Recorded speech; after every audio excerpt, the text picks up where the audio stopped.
Hello everyone. Today I am going to show you how you can delete a column in your Wix website editor. Okay, so let's begin.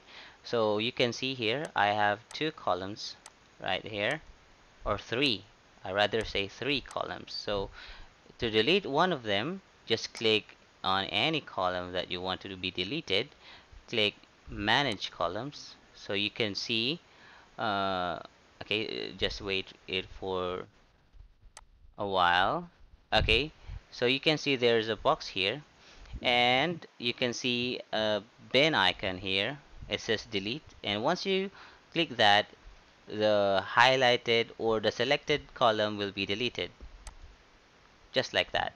Okay, so that is how you are going to delete a column in Wix website editor.